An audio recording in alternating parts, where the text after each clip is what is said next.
Welcome everyone to the Long John podcast. I'm excited to have you guys here today. It's your host, Joseph Camperman, with special guest Amin from the Amin The Dream channel. Guys, thank you so much for tuning in. I am excited to get this show on the road. We are looking at episode 15, an NBA and NFL crossover. Again, thank you, Amin, for joining me. Just tell us a little bit about yourself and give us a little bit of a background on what got you into sports and sports broadcasting and all that good stuff. I mean, I've obviously, since I was younger, I've always liked sports. I've always enjoyed sports. Obviously play a little bit of basketball, play some football, but I've always just liked sports. And for other kids where like they might like to play video games or like to, do other things, for me when I was younger, it was primarily just like, learning about sports or watching sports. And I just gravitated towards that. So whereas other kids might be doing other things, I would be watching an NFL documentary on Jerry Rice or, just trying to gain as much knowledge about sports as I can. And necessarily it wasn't about gaining knowledge. It was just things that I enjoyed. Like I enjoyed watching an NFL films documentary or watching a 30 for 30. So I enjoyed watching those things and it was just kind of enjoyable. So, obviously love sports since I was a young kid and I play sports and yeah. So, I mean, now that I have like, a channel and I start, obviously talking about sports, it's just because if I obviously, like I said, when I was younger and I would learn and I would enjoy doing it. And at a certain point, like I felt confident enough where I'm like, okay, I could go out and talk about these things because of how much I'm around it and how much I enjoy it. I mean, I felt at a certain point that I could actually go out and talk about those things. So yeah, that's pretty much a little bit about me and how I got into sports.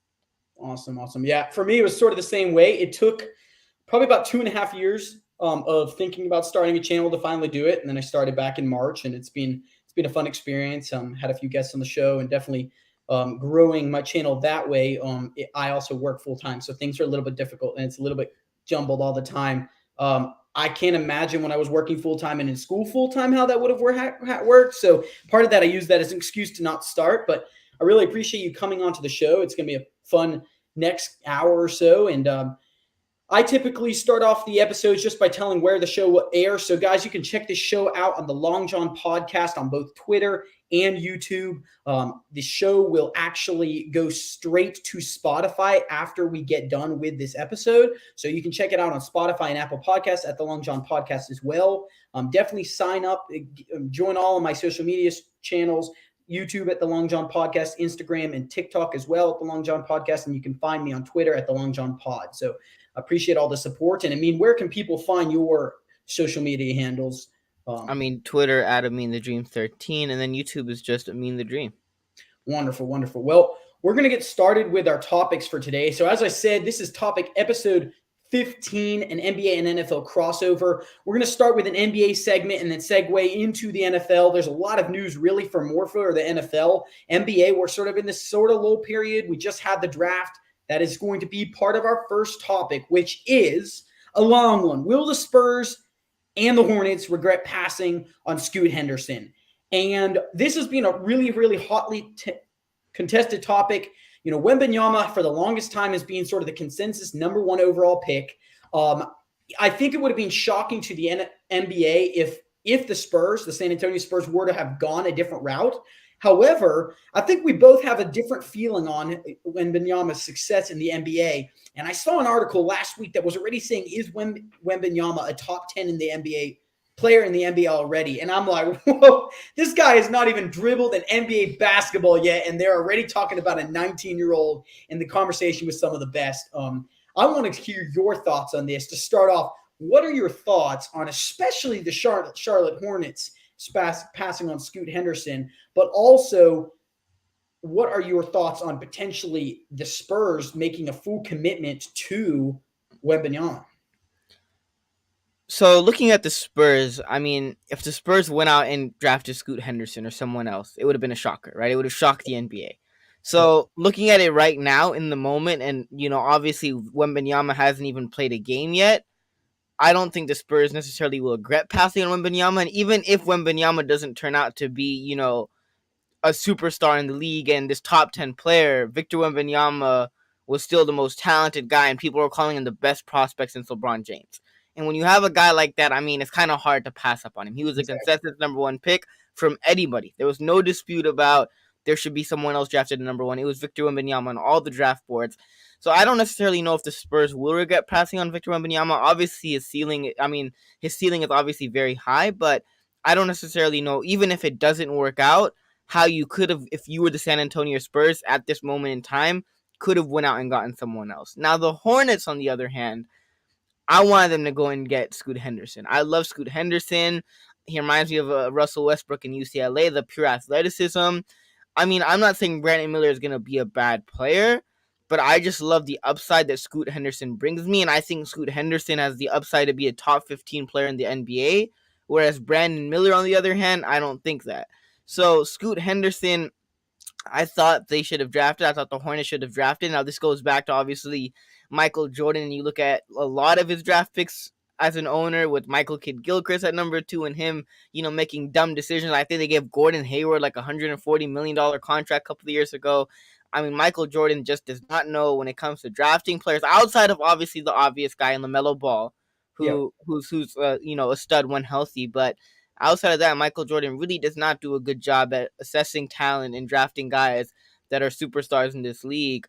So if I was the Hornets, I do think the Hornets are probably going to regret passing on Scoot Henderson, because I think Scoot Henderson can be a superstar in this league. So I think the Hornets, yes, only time will tell. But the Spurs, on the other hand, I'm not necessarily too sure about. Even though I'm not a huge fan of Victor Wembanyama, if I was the Spurs, I would have taken Scoot Henderson. But because of the upside that Victor Wembanyama has, I mean, that was the only option for the Spurs. But to be fair, the only issue that I have with Victor Wembanyama is that everybody's been hyping him up so much. Even on Twitter, like, I'll be scrolling through Twitter on my timeline, and they'll be like, if you were starting a team, would you rather have a 19-year-old LeBron James or Victor Wembanyama to start your franchise? And I'm like, okay, guys, like, we know what LeBron James is, and you don't even know what Victor Wembanyama is yet. And people are talking about him being better than LeBron or him being a top 10 player or whatever, right? Like, I mean, they're hyping Victor Wembanyama up so much. And yes, he is, he could be a great player in this league. He has tremendous upside. But the issue that I have with Victor Wembanyama, it isn't necessarily a personality thing or him as a player. It's just that everybody's been hyping him up so much as this next generational talent. We have 2 guys in the NBA right now that have a similar skill set as Victor Wembanyama. And I'm not the first guy who said it, so don't quote me on this. But Bol, who's a guy that could shoot, who has a similar build as Victor Wembanyama. And you have Chet Holmgren, who didn't play last year because he had a broken foot. But even Chet Holmgren is a guy that could do similar things like Wembanyama. Right now, obviously, we haven't seen Chet Holmgren. We obviously have seen a small sample size of Bol. But, obviously, Victor Wembanyama can be a superstar in this league. So I'm not saying that. But, I mean, we've seen guys that do similar things to Victor Wembanyama. And it's not a lot of guys, but we've seen guys that have similar skill sets with similar builds. So for you guys to be saying Victor Wembanyama, not necessarily you, but for like the national media to be saying Victor Wembanyama is the next LeBron James or he's a generational talent, I mean, obviously it's unique what he's able to do at that position, but generational, like Chet Holmgren, Bol, I don't know if it's necessarily generational. And I fully agree with you. I think you touched on so many good points. I want to touch on the generational part as well to start off sort of my response to your opinion, because I am, and this is across all sports. I don't watch baseball a ton. I don't watch as much basketball as I watch football. But the one thing that irks me the most about all sports is the media is so quick to be like generational talent. And I will say Trevor Lawrence, Andrew Luck, LeBron James, Kobe Bryant, some of these players coming out. Okay, now it's easy to look back and say generational talent. I would throw Andrew Luck in there because while he was in the league, he was very good. It looks like right now, Trevor Lawrence is going to be good. Obviously, we know what Kobe Bryant and LeBron James did. And LeBron James is still doing. But to call a player who has never played in the NBA a generational talent coming out of college, it's funny to me because I bet if you took a list of all the players that were generational talents that didn't pan out, the list is like probably at least 10 to 1. And that goes across any sport, any league. And so my concern is, I think the Wembanyama pick, you had to pick him number 1 overall. People would have been really scratching their heads if they would have not, because Wembanyama's been the best player for a long time on people's radars coming into the NBA. the dude is a freakish wingspan at 8 foot. I don't know if there's been many players, if any at all, that have had that big of a wingspan. He is 7'4". He's a massive player. The thing that worries me is the dude is 209 pounds. Like, I don't want to give away my weight, but as a 5'9" player, he's making me feel a little bit large. And the dude is coming in. Now, of course, he's a young kid. He's 19 years old. He's going to be surrounded by some of the best nutritionists, best weight builders, not bodybuilders, but weight builders in the NBA. He offers at his size in the Metropolitan 92 in the French LNB Pro A League. He averaged 20.9 points, 10.3 rebounds, 3 blocks, understandably so, because of his height, and 2.4 assists. So the skill set's there. There's no denying that. The question that I have, and I think this is going to be monumental for the Spurs, is where do they play him in which position? Because we're not sure if he's going to play the power forward position or the center position. I will tell you this right now. If he plays the center position coming out of college, and okay, maybe he puts on 10 to 15 pounds in his first season, I can think that would be realistic. My concerns is injury. So I decided, I'm going to go back at the injury history of this player and see what injuries he's suffered. In 2020 was his first injury. It was a stretch fractured fibula. 21, he had a fractured finger and a bone contusion in his shoulder. And this is the most concerning injury. In 2022, he had a psoas muscle injury, which is the muscle that runs down your back. None of those injuries, but specifically that last injury is not an injury you want to have as a center. They play in the paint. They're one of the most physical positions. We've seen this with players like my very own favorites, Joel Embiid.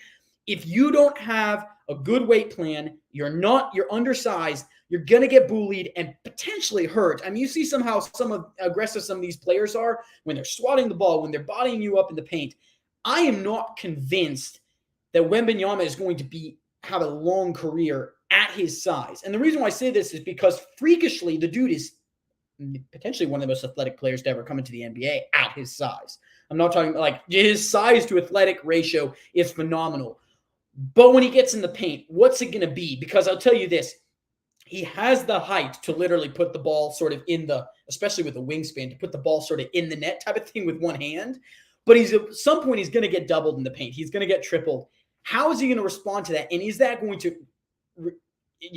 to risk injuries to his knees, injuries to his back, injuries to his leading arm when he goes to score the basket? When you look at a guy like Scoot Henderson, I think you know what you get. You got a guy really, right now, we don't even know the ceiling. He averages 16.5 points per game in the G League last year. He shot relatively well from the field last year. So I liked Scoot Henderson's potential. In my opinion, of the 3 players, he has the most guarantee for starter material.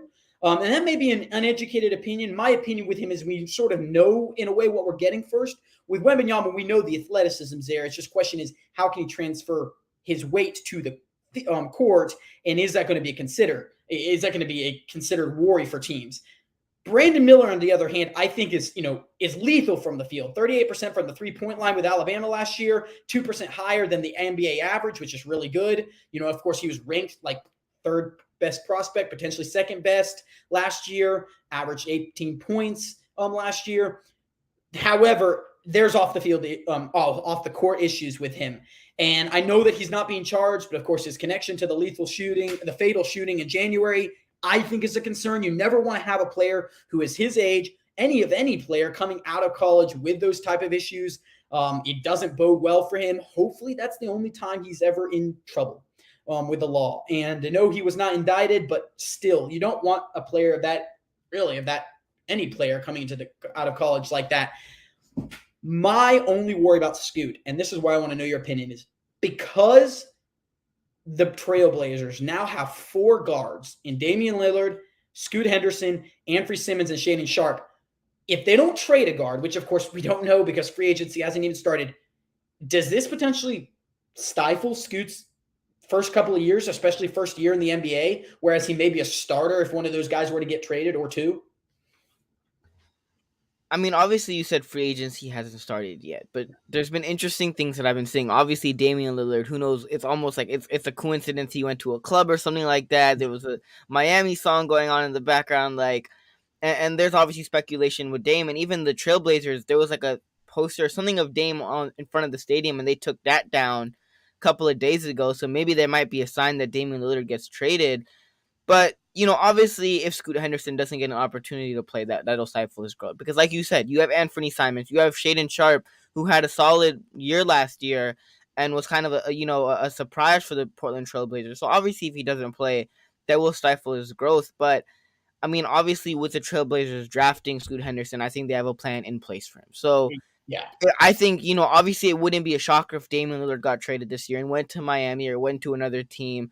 Or they might move Scoot, maybe play him at shooting guard, or maybe even at small forward. You could, move Scoot to another position, or he comes off the bench. So I think they'll make it work, and I think you have to let Scoot play because of the tremendous talent that he has. I mean, and you drafted him. You didn't trade the pick. So obviously Damian Lillard, they were talking about Damian Lillard, and he wants to stay in Portland. He wants them to build a championship contender. You re-sign Jeremy Grant, who that's what Damian Lillard wants. But if you drafted Scoot at 3 instead of trading that pick, I mean, you kind of have to play the kid because you believe in him and you want to build a winner around Dame. And you were expecting him to, play some minutes for you and hopefully be impactful. So I think they got to make it work because unless Damian Lillard gets traded, I mean, you didn't trade that 3rd overall pick. You drafted Scoot, so you got to make it work. And I think from a standpoint of playing, when they go to small ball, there's a real chance potentially they can have all 3 of those players on the court, and Infree and Damian Lillard and Scoot. It sort of shocked me if they did, but maybe there's a way they can work that in. I do agree that Scoot probably gets transferred to a different position or moves to a different position this year. I have a strange feeling. I think the report that says he's going to wait for the Trailblazers to see what they're doing in free agency to determine whether he requests a trade out, because right now he's not. I think that bodes well for the Trailblazers' ability to keep him. But I think also the Trailblazers said, look, number 3 pick, we can't go wrong with this player. Scoot Henderson, potentially, if Wembanyama is out of the picture as like the consensus number 1 overall pick, we now have an opportunity to pick a guy who has got a lot of potential. And if Dame leaves, we still have got a really good group of players that after this year, we could attract a large amount of people in free agency. So I think this is sort of a long-term move. We know Damian Lillard is not going to be there forever, so you've got a really good chance to build really, really solid with some of these young players. And if I'm Damian Lillard, I'm intrigued by potentially staying another year because I do believe that there's a chance they make the playoffs and they make a run. I mean, look what some of these teams, look what the Miami Heat did this year. Look at their roster. I mean, talent doesn't always equate to making the playoffs. And I know that's sort of going down a rabbit trail, but that's my opinion on this situation. I don't think any of these teams are necessarily going to regret passing on the players they did, unless Brandon Miller just, completely goes off the rail from a legal side. All of these players were very, very skilled. I think of the top 3 players, the one I'm most intrigued about is the longevity of Wembanyama's career. And maybe I'm reading too much into it. It only remains to be seen. So I have a question for you, though. Yeah. So I heard an interesting take earlier today, and it was that Damian Lillard is afraid of the pressure. And if he hypothetically got traded to a contender like the Miami Heat that came off an NBA Finals, right? And it got me thinking, because if you look at Damian Lillard so far in his career, obviously didn't make their playoffs this year, but, the team dealt with injuries. But Damian Lillard with, CJ McCollum or whatnot, like, they would make it to the playoffs. Damian Lillard would go off. Like, I still remember that game that he had against the Nuggets where he dropped like 55. I mean, Damian Lillard he was phenomenal that game, right? And anytime the Blazers needed a basket, he was there. But like Dame on the Portland Trailblazers doesn't have that many expectations. And he kind of exceeds expectations in a way because of the way that he plays in those playoff games or in those games that matter, that you'll be like, whoa, Dame dropped 70 last night, or Dame dropped 60, or Dame dropped 55 against the Nuggets. Whereas if he went to a contender like the Miami Heat or, a team that is a playoff team every year, do you think Damian Lillard is afraid of the pressure? Because if he, hypothetically gets traded to the Heat, there's pressure. It's not about maybe, making it to the first round or second round. It's about finals or nothing. It's finals or bust. Yeah. That's a loaded question. I love that question because I think, Dame's one of my favorite players. Like, I'm a 76ers fan, but I love Dame. I think he's conducted himself really well, whereas a diva, I hate to throw Russell Westbrook under the bench, but like a diva like Westbrook, I feel like after a couple years of it just not working, would have asked for it out. But then there's a flip side of the question you ask and say, well, why isn't he asking for it out? I mean, he's in the prime of his career right now. He's got an opportunity to go to a contender. And I'll be honest right now, if he goes to the Bucks, if he goes to the Dolphins, if he goes to the Heat, I mean, I would be hard-pressed to not think that they're both favorites in the Eastern Conference. I know those are the two teams he's likely to be traded to because they have potentially picks to package. But ultimately, yeah, I mean, I would like to think that he's a star and he's not afraid of the pressure. But let's put it this way. If he goes to either of those teams, now those are the two likeliest teams that I've seen. Of course, we could see another team join the fold. But, I mean, it's really championship or bust, right? We've got both of these franchises are storied franchises. Of course, Milwaukee hadn't won for 50 years until they won a couple years ago. But their expectations are still very high. The Heat, I mean, what Spoelstra has done with not to be rude about the Heat, but sort of the crap show of a team that they had. I mean, a bunch of pieced together players, a bunch of undrafted free agents. Pretty impressive what their coach did. You insert Dame into either of those teams, especially in Miami, and the pressure all of a sudden becomes years of not playoff contention, years of championship contention, and years of NBA championship contention. And I don't know. I mean, it's a good point. Now, the question is, he's number one there. If he goes to Miami or to Milwaukee, it becomes really two. I don't think you can put Jimmy Butler him ahead of Jimmy Butler, and I definitely don't think you can put him ahead of Giannis. Like, those are their teams. So does living in someone else's shadow also bother him? Does he want to be the guy? Because he's the guy in Portland until someone steps up, like maybe Scoot Henderson or Anthony Simmons. But right now, I don't think that happens. And so he's not. Is it the fear of pressure, but also the fear of being under someone's shadow? I mean, you look at Klay Thompson. Maybe that's why Klay hasn't left. You look at, some of these other players, and of course, they perform really well. And I think he would perform really well with either of those teams. But I think there's an underlying issue why he potentially hasn't come out, and it could be one of those. So I love that this topic has gone into that, because I think that it's a very valid point, and the Trailblazers are going to be at the talk of the NBA over the next couple of weeks because he is probably one of the biggest stars that potentially could move. So, well, we'll move on to the next question, which is really a segue into this question. And that is going to be, because of course, we'll see what happens with the Trailblazers, but that is going to be who is likely to challenge the Nuggets for the title in the Western Conference. And I will say this, preface this question by saying, my opinion is, first of all, the NBA has not released their schedule. That plays a large portion into my opinion. Free agency hasn't started, so we don't really know who will actually be a threat, but there are a few teams that I could say right now. We're going to talk about the Eastern Conference next topic. The Western Conference is really stacked with teams that are going to make the Nuggets' job hard. Of course, at the center of the Nuggets' success is Nikola Jokic, with, I think, potentially one of the most underrated players in Jamal Murray. I think what that duo does is pretty dang impressive. And I would like to say that there's three teams, in my opinion, that really stand out to me that are going to challenge the Nuggets for the Western Conference. The first team is obviously the Warriors. The Chris Paul trade makes, I believe, Steph Curry be able to play a little bit more off the ball, which potentially could bode well for him as a scorer. The question is, will they bring back Draymond Green? Because right now it's Klay Thompson, Steph Curry, Andrew Wiggins. It looks like DiVincenzo, or however you say his last name, it looks like he is opted out of his contract, so it looks like he's going to be leaving. And I would say, he was a solid player for them this year. My opinion is they are only going to be relevant if they can. I think Draymond Green's going to leave a really big hole in their roster if they can't replace him.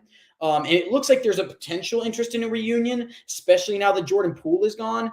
Maybe there's a reason why they shipped him. Maybe that was Fred. I know that him and Draymond didn't really see eye to eye, and it looked like Jordan Poole really wanted out more than he, probably more than he would have let on. The second team, in my opinion, would be, obviously, this is probably the most obvious one of them all, is the Phoenix Suns. I think the Suns made a trade bringing in Beal that I was personally against, but that's a loaded question for another day. They have zero depth. Like, it is scary who they have on their team. And to look at the fact that if they don't trade a star player like their center in DeAndre Ayton, which I think would be a mistake, but they're almost forced to now because they literally don't have anyone, and you can't just rely on a bunch of veterans to sign veteran minimums. Like, they have a star-studded 5-player team, but if one of those guys misses like 20 games, which both Beal and Durant have struggled with. Like, does this team all of a sudden become a team that like goes, 5-15 without one of their stars and like drops them out of first seed? Another thing is like, yeah, what are they going to do with a player? So the third team that I think is the most intriguing team would be the Sacramento Kings. They're rumored to potentially be pursuing Chris Middleton and Draymond Green. The question is, they have got a very young roster. Obviously, De'Aaron Fox is at the head of it. If they get a guy like Draymond Green or Chris Middleton, does this all of a sudden make them become the second best team or second team maybe even the top team to challenge the Nuggets? I would argue and say yes. I think that this makes them legit. I mean, they put up a really good fight last year in the playoffs. No one probably expected them even to make it. Quite frankly, make it to be the third seed. Those are my three teams. I'm curious to see who you have. Maybe it's one, maybe it's a couple. And yeah, what your thoughts are on whether the Nuggets really have a chance of repeating, which I think with this roster, I mean, when you got Jokic as your guy, the dude is amazing, to put it lightly. And he really showed up in the playoffs. So See, there's one player on the Nuggets. Obviously, like you said, free agency, we don't know what's going to happen. And there's a couple of teams, right? Like the Clippers, for example. Are you going to blow it up with PG and Kawhi? Are you going to run it back? The Clippers are a team that, after free agency, we could be sitting here and saying, hey, if they stay healthy, they might have a shot. Yep. The Suns obviously, and I saw this take the other day when the Suns trade went down, and Emmanuel Acho, who I'm not a huge fan of, I don't really watch the show that much, but he said it best. He said it best. He had 3 Snickers bars, and he said Bradley Beal, Kevin Durant, and Devin Booker. All 3 of these guys, all Snickers bars, they all do the same thing. They just come in different sizes. And that's the issue. That's one of the issues with the Suns, is that look at the last couple of champions in the NBA, right? The Nuggets. You have a guy that Jokic, that's phenomenal. You have Jamal Murray, who's a 3-point shooter. You have a bench guy in Bruce Brown, who I'm going to mention, who knows if he'll resign, which is a huge question mark for the Nuggets, because will the Nuggets be able to pay him? Will he want to stay with the Nuggets, especially after the year that he's had? He's probably going to get a payday somewhere else for more money than the Nuggets are even going to be able to offer. So who knows if he's going to stay, but he's a huge part of that team. But you look at with the Suns, they don't have a bench. Oh, I know. They have no bench. Who's on their bench? They traded Landry Shamet. Who's on their bench? And that's the thing. All 3 of these guys, except for maybe Devin Booker, you could say, Bradley Beal hasn't shown the ability to consistently stay healthy. Kevin Durant hasn't shown the ability to consistently stay healthy. So if any of those 2 guys get hurt, or one of those guys get hurt, you're pretty much your whole season is kind of, or if they miss 20 games, like your whole season or your playoff seeding can completely be in jeopardy. And when you have 3 guys that can do the same exact thing, like, that's cool. And all 3 guys are superstars. All 3 guys can give you 20 a game, 30 a game on any given night. But at the same time, like, where's your bench? Who's a guy that who's your primary defender? You don't have a guy that can guard the number 1 player on an opposing team. You look at the Warriors, for example. And I'm a Lakers fan. I don't like the Warriors. But one thing I love about the Warriors is they're such a balanced team. And, like, you look at that finals year that they won, you have Stephen Curry, you have Klay Thompson that are shooters. But Klay is also a great defender. You have Wiggins that can put up points, but he's also a great defender. You have Draymond that's a great defender. You have a bench in Jordan Poole, Kuminga, Moses Moody. And you have Kevon Looney who can rebound, who's a tremendous rebounder. So you have a team that's a balanced basketball team. You look at the Suns, they're not a balanced basketball team. And on top of that, they have no depth. So, obviously, let me answer the question. But teams that I would say that likely, challenge the Nuggets, and the Nuggets, if they're able to re-sign Bruce Brown, or if they're able to, make some moves to add to that depth, or to add some, guys, I think they could obviously repeat. The Bruce Brown signing is definitely huge for them if they can re-sign him. But a team that I would say has a shot of challenging the Nuggets is the Golden State Warriors. Yeah. With the Golden State Warriors, and like I said, I'm not a Warriors fan. My whole entire family is full of Warriors fans. I've gotten a bunch of crap the last couple of years because the Lakers have been bad. This year, I kind of got my revenge. I was quiet this entire series because you never know with the Warriors, man. Like, the Warriors, they could be down by 20, and 10 minutes later, they're up by 5, and I'm like, whoa, that's just the Warriors. And that's one thing that I say about the Warriors is that when they're healthy and they're playing their best basketball, it's almost magical. Like, the Warriors can come back from any deficit. They could blow you out by 20. Like, last in the 2021 NBA Finals, they went like a 25-0 run. against the Boston Celtics with Jason Tatum, Jaylen Brown. Like, how many teams can do that? And that's how good the Warriors are when they're at their best. Now, I didn't like the Chris Paul trade because obviously Jordan Poole might have wanted out. But the thing about that trade in particular is that Jordan Poole is a young guy. Once Stephen Curry retires, once those guys retires, and I feel like Warriors fans were too hard on Jordan Poole. Like, Yeah. he's still a young guy. Oh, yeah. And if you look at Curry retires, Clay retires, Draymond leaves, you had a good core in Jordan Poole, Jonathan Kuminga, and Moses Moody, and you could have filled the other spots out in the draft, but you had a young, talented roster. And now you bring in a guy like Chris Paul, and my question mark is he coming off the bench? Are you moving Curry to shooting guard? Like, what's going to happen with this team? But I definitely think as it sits right now, I think the Warriors have a good shot, if they're able to stay healthy, have a good shot at challenging the Nuggets for a shot at the Western Conference Finals. And I think what he does well is the pick, which is what the Warriors run a lot of plays. I am curious how it's going to gel. We've seen this happen where you bring in a free agent and it doesn't work. Sort of think back to the Kyrie experiment in Boston. It just never clicked. I'm not saying this is really anywhere close to a comparison.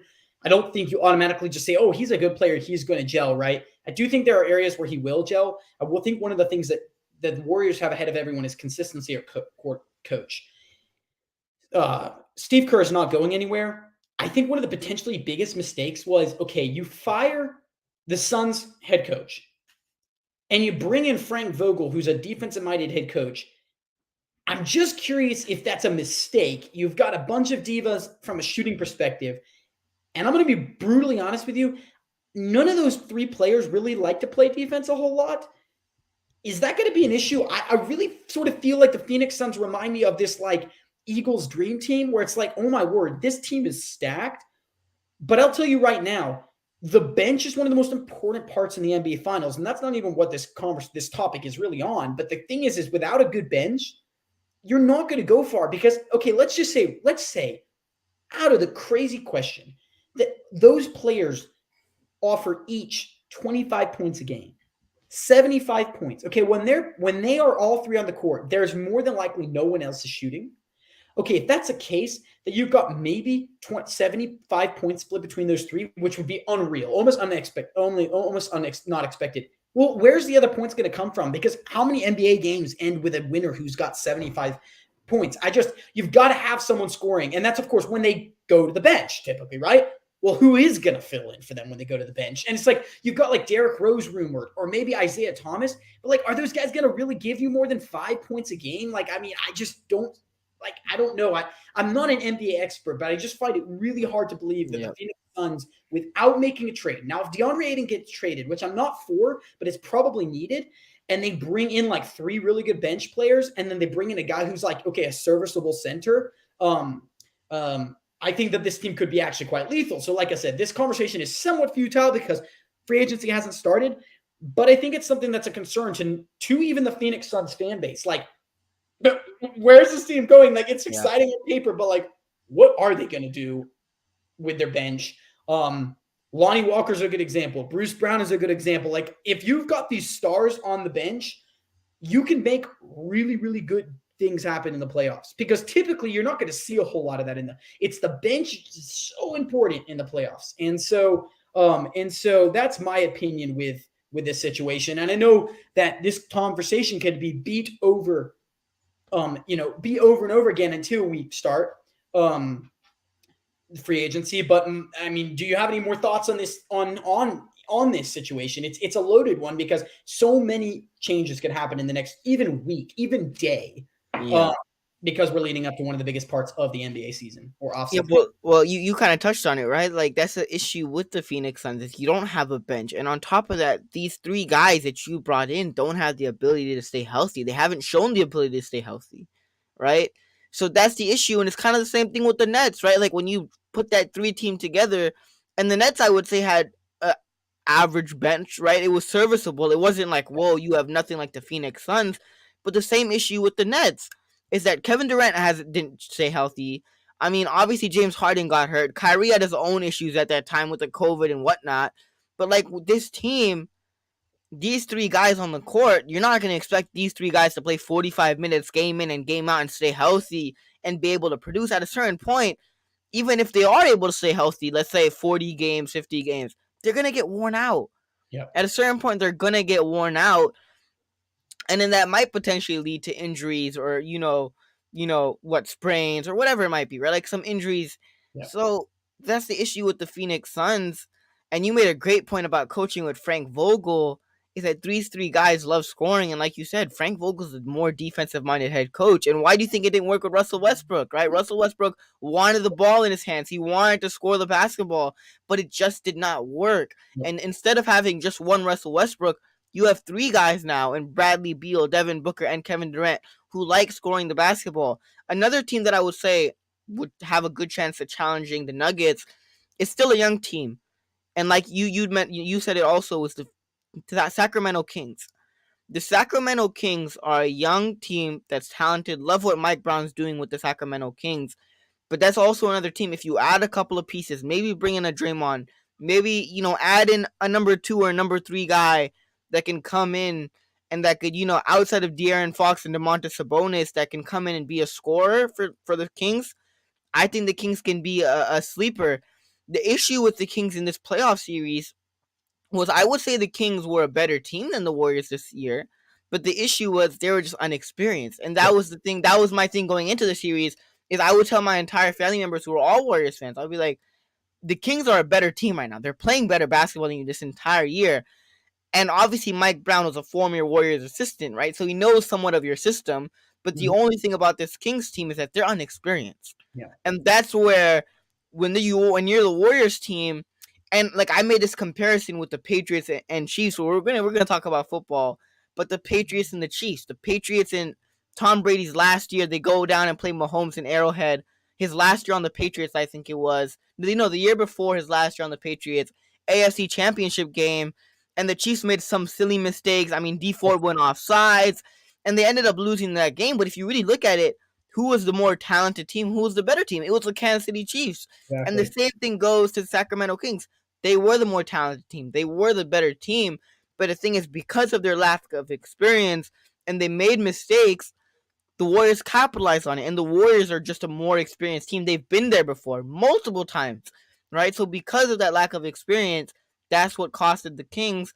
If you add a couple of more pieces, you maybe add a number 2 for De'Aaron Fox, the Kings, I think, could make a really good, push and could make a playoff push this year and could really challenge the Nuggets for a spot in the finals. And I couldn't agree more. I think that the series showed that, right? The series showed that the Kings were going to they really made it hard for the Warriors. And then of course, that went a long ways. And I think that the Warriors really showed their experience in the playoffs. I think that's a great segue into topic number 3, because this topic is focusing on who the best team in the Eastern Conference is.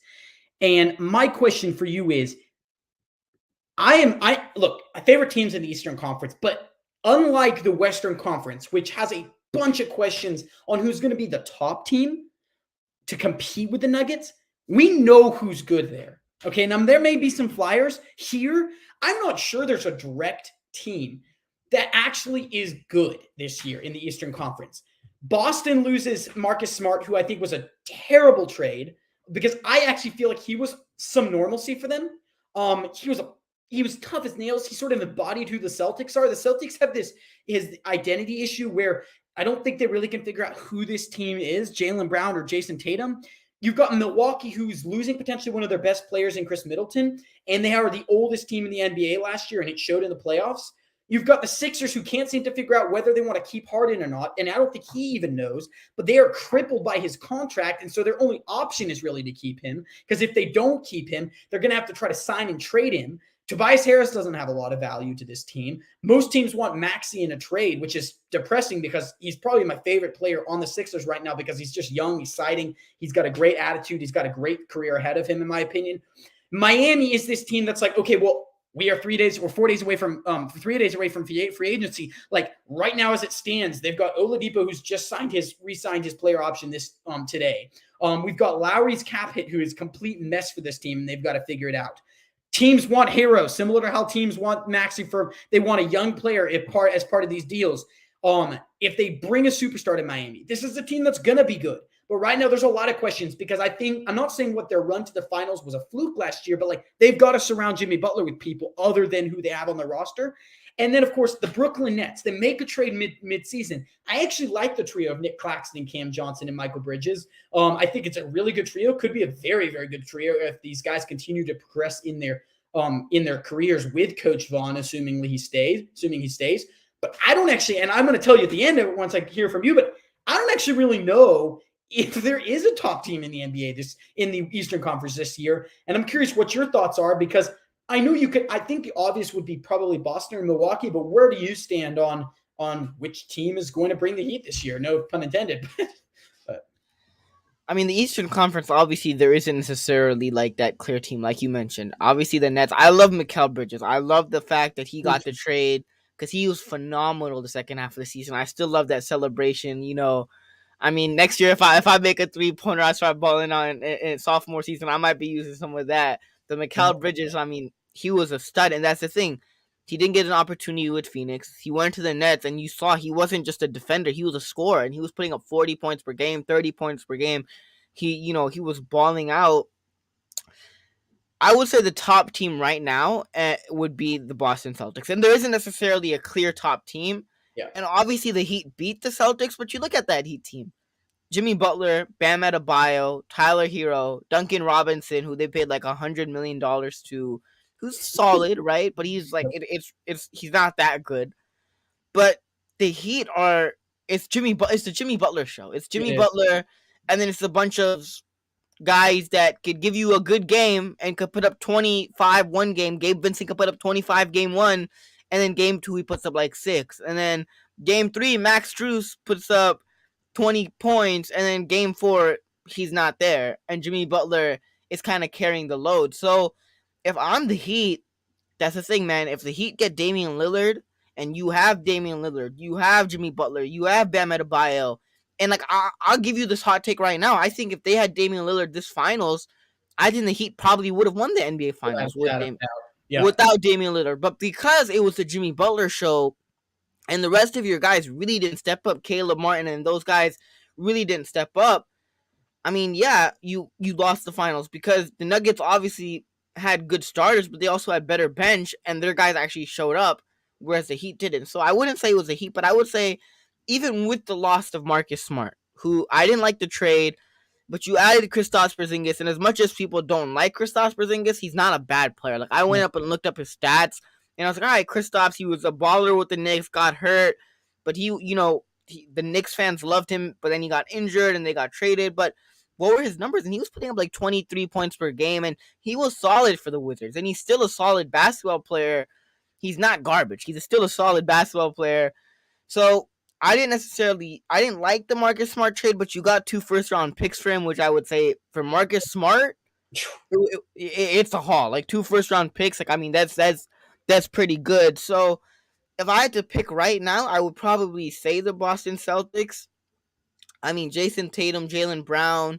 You obviously still have Malcolm Brogdon. You lost Marcus Smart, but you still have Malcolm Brogdon, who's there. And now you have Kristaps Porzingis and Robert Williams. I like their team. I would say the Boston Celtics would be the best team right now, as it sits right now, in the Eastern Conference. And I would also like to say one last thing is, with the Milwaukee Bucks, I love Giannis. I love the post that he made, after he lost in the press conference. He's like, it's not a failure, it's steps to success. Yeah. Right? But who's on your team besides you, Giannis? Really? Like, Brooke Lopez, who might leave in free agency? Like, who's on your team, Giannis? And I love Chris Middleton. But I'm going to be honest, Chris Middleton, you were getting $40 million this year. Yeah. And you're coming off you're coming off a season where you weren't that great, and you're on the older side. Yep. Who's going to give you more than $40 million this year? Yeah, tell me about it. Like, I didn't get it. Like, I saw it and I was like, wait, he doesn't want to stay with the Bucks? We're giving him $40 million this year? And that makes me think he potentially is re-signing with them because he's just doing it because he knows he's not worth $40 million. I don't know. I mean, that's kind of you, Chris, but if you like, how many athletes are like that? Like, if I was getting $40 million and I was 30 something years old and I was not in the prime of my career, And I know I'm 95% sure. Let's say 98% sure. Chris Middleton isn't getting more than 40 million this year. Oh, heck no. He's Yeah. not, and he's not even going to get more than he's not going to get a long-term contract from anybody. Well, and that's what some people are saying, but I'm like, not at that age. Yeah. Yeah. I think I saw a trade scenario which would drive me crap crazy, but it was like, oh my God, what if Joel Embiid gets traded to the Heat? You get Adebayo, multiple picks, which they don't have now, and you basically surround this team around Adebayo. You keep Tobias Harris and Maxey as your shooters, so Tobias Harris actually gets to hold the ball, and you bring back Harden, and you've got Harden, Adebayo, Maxey, and I can't even imagine a life without Joel Embiid because he's been the face of this franchise for so many years. I think that's a terrible move because I don't think it's Embiid's fault. I was very disappointed that as an MVP, he had bad games 6 and 7. It would pain me to give up on that experiment. I don't think Nick Nurse would have taken the job just to see Embiid shipped. That's why maybe next year, but I don't think this year. You're a Sixers fan? A huge Sixers fan, yeah. So I get the privilege of watching them play. So let me ask you a little side question. Yeah. Would you trade Tobias Harris for? I forgot what he said. Earlier today. He said something about would you trade Tobias Harris for a couple cookies? No, I think I'm one of those Sixers fans that I don't like how the guy played in the regular season. But I'm going to be honest. It's maybe an unpopular take, but he may be the best Sixers player in the playoffs this year. Like, the dude shot well. He had some moments where he was cold. And some people look at his points and they're like, oh my gosh, he wasn't playing well. If you didn't watch the games, you would think he wasn't, but he was never getting the ball to even shoot. Like, he was playing defender for them. And it was the Joel Embiid and James Harden show, which is what we all expected. And of course, you've got to, from a scoring tree, it's Embiid first, Harden second, Maxey third, and the fourth shooter on their team is Tobias Harris. You can't blame him for not playing well. I'm not giving him a green card. None of that team gets a green light because of how they played so poorly in the playoffs. When they had an opportunity, in my opinion, especially with Game 5, to actually close this series out against the Celtics, and they didn't do that. And I think that's where it was an issue. They gave up 3 straight wins to the Celtics team. Like, it's not an excuse. You're sitting there I can't even believe I'm saying this. They were 3-1, right? No, or was it 3-2? I can't remember now. They were up 3-2, and then Doc Rivers. And they had Game 5, which I think was a key game. And I said to my brother, if they lose this game, they're not winning the series. And it sounded like an exaggeration, but I thought, look, if they lose this game, it's a big one. And even Game 6, I was saying if they lose, because I didn't think that pushing this game to Game 7 was ever going to be an ideal situation.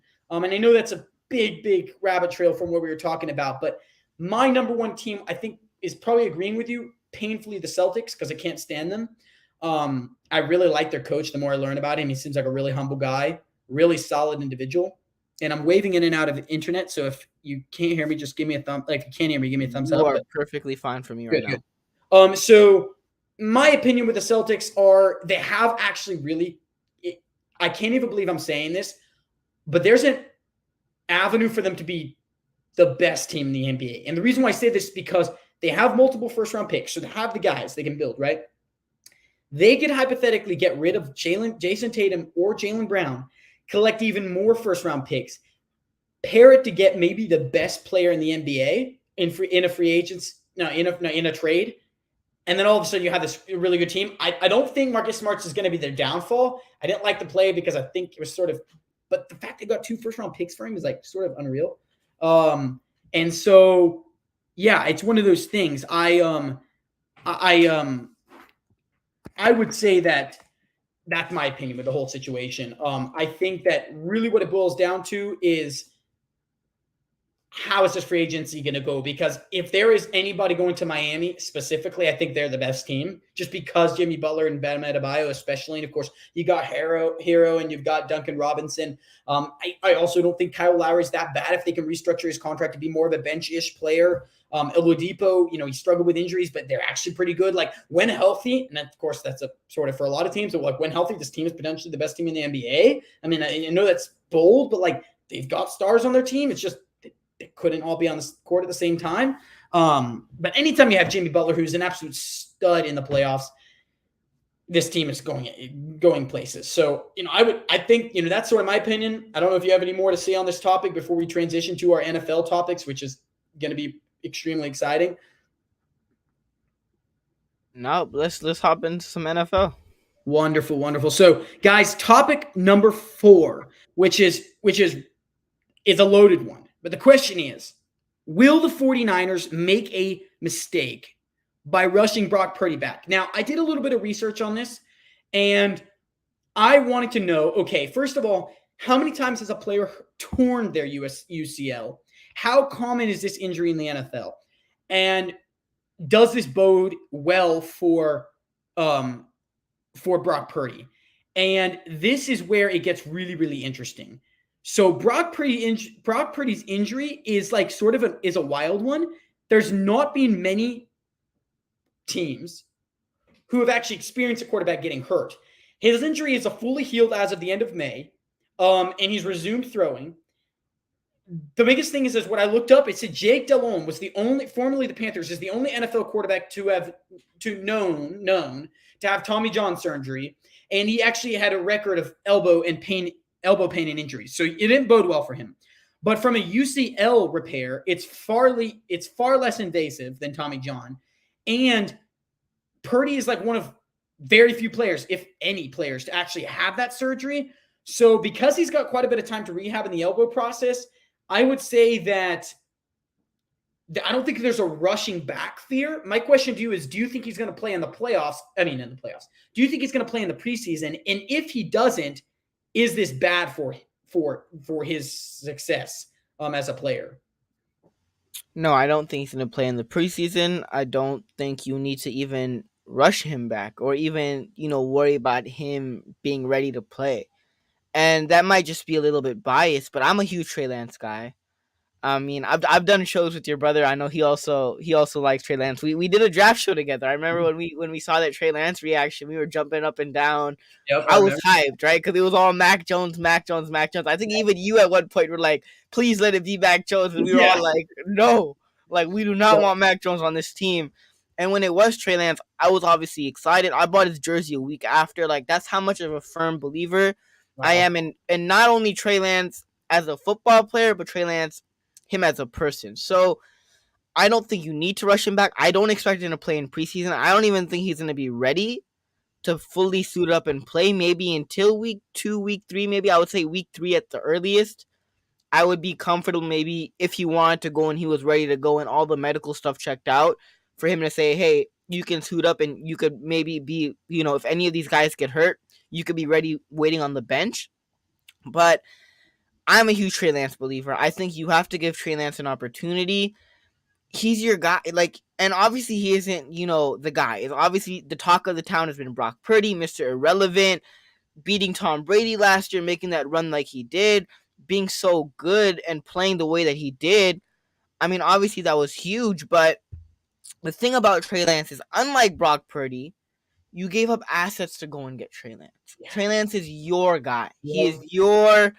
He is your guy. And if you fully believe in him, you will let him. And unless Trey Lance comes out and, plays preseason and he's sucking or he's in training camp and he's garbage and you see a huge regression and you're like, dude, we can't put him out there because if we do, our offense won't function. Our offense will not be, a functional unit. If it's that bad, fine. But if it's not that bad, and he's worked out with Patrick Mahomes, quarterback coach, and everybody's been saying his mechanics have been huge. There's been a huge improvement. If he's working, and he's obviously, you're seeing the improvement from his mechanics. You're seeing him get better. You're seeing him make good reads. I mean, it would honestly be ridiculous not to give him the opportunity to start week 1 because you went and traded him for him, because you gave assets to say, hey, we're drafting you, we believe in you, and now that he's healthy, you have to give him the opportunity to play. Rather, it has to be this season. It has to be this season, and I think, Trey Lance, just as a person-wise also, you see Trey Lance putting in the work with the quarterback coaches. You see the videos of him throwing to Brandon Ayuk. You see that he actually cares about the game. You see that he cares. It's not like, oh, he doesn't care. No, he cares. And I hate to bash him all the time, but unlike Jimmy Garoppolo, who was radio silent all offseason. Benjamin loves him. Right, like unlike Jimmy Garoppolo, who's been radio silent all offseason, you'll hear coaches and including teammates like George Kittle, who'll be wearing Jimmy Garoppolo's face in Pro Bowls, like will be saying we can't get a hold of Jimmy in the offseason. Like it's really hard. Where you see Trey Lance throwing to teammates like Brandon Ayuk, throwing to the rookies, working on his footwork, like and his mechanics, he cares. So now, if he's given the opportunity, it's up to also the coaches and Kyle Shanahan and those guys to put him in a position to succeed and build a game plan around him where he's able to shine and for the offense to also be functional. Like Jimmy Garoppolo, for example, and that's the thing that doesn't make sense to me, is that if you can win with Jimmy Garoppolo, if you can win with Brock Purdy, Trey Lance is athletically more gifted, has a stronger arm than both of those guys. If you can win with those guys and put those guys in a position to succeed, Trey Lance is more talented. Trey Lance has a better arm. Trey Lance is more mobile. Trey Lance can extend plays.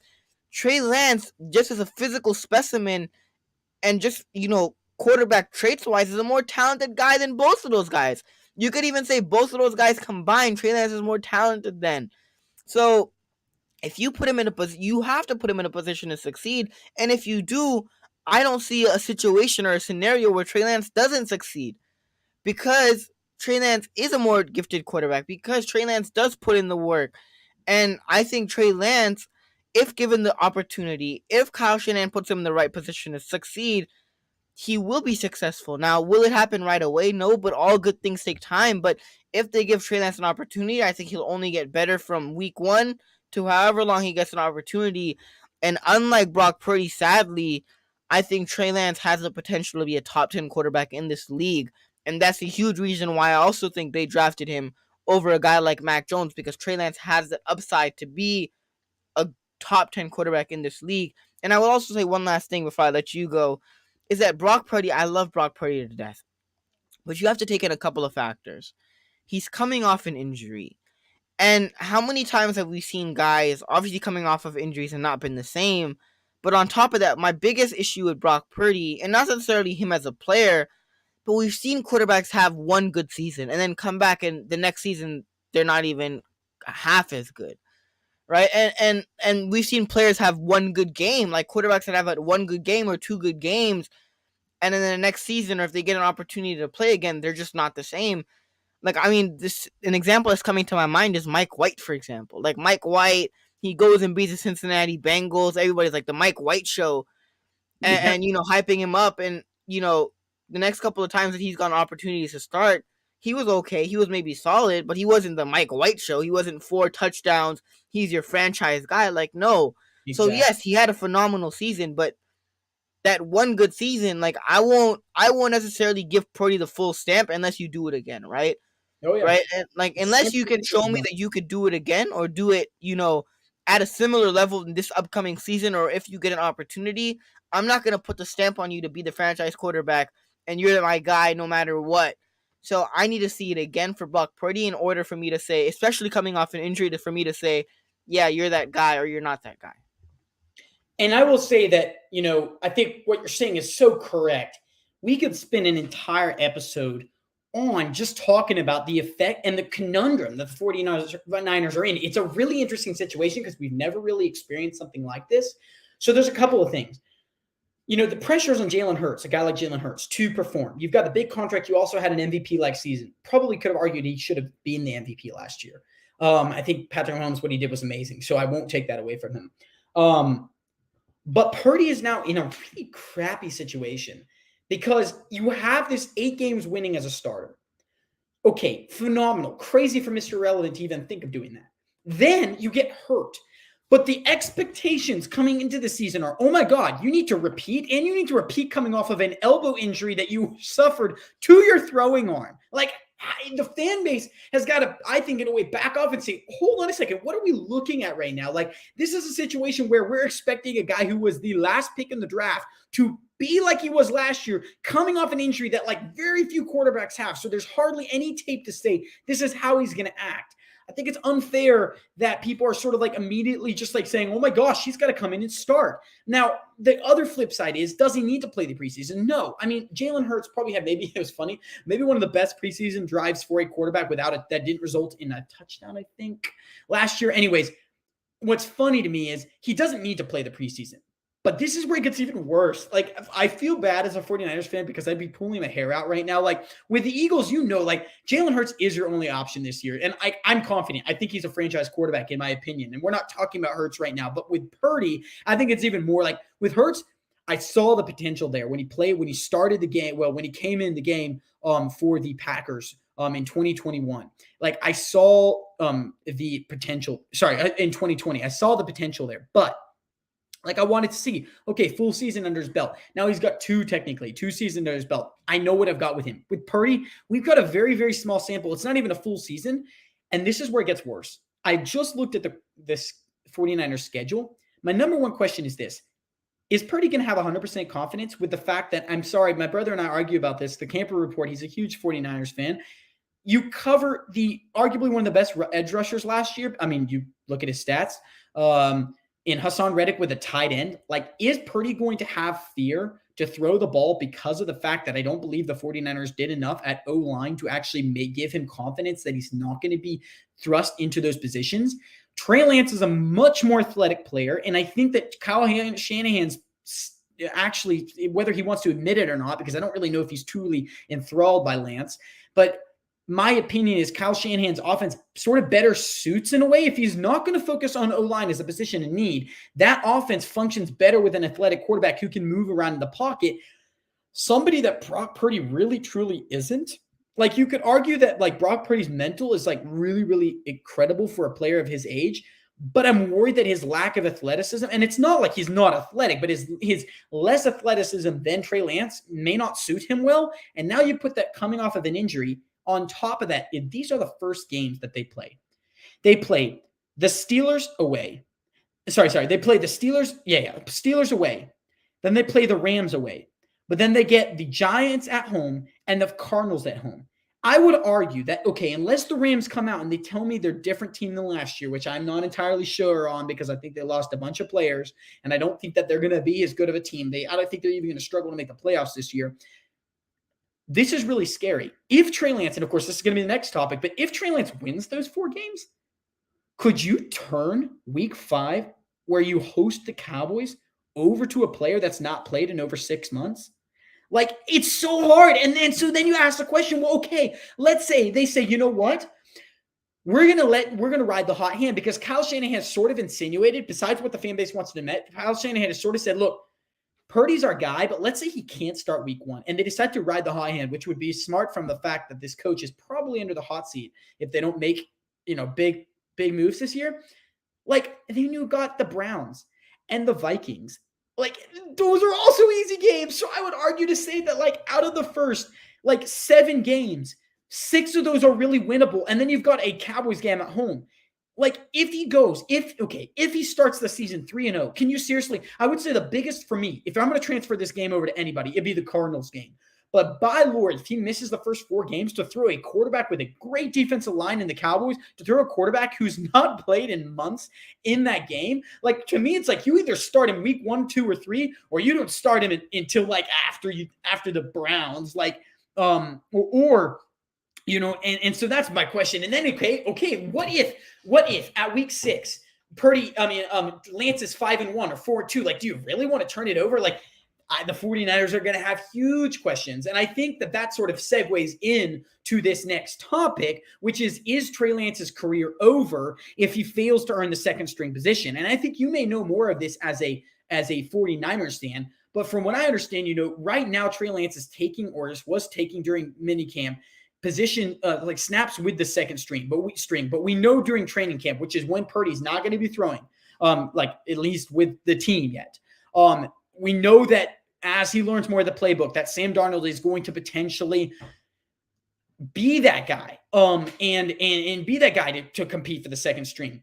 I don't believe Lance really has gotten a chance to compete for a job because he's been hurt the last 2 seasons.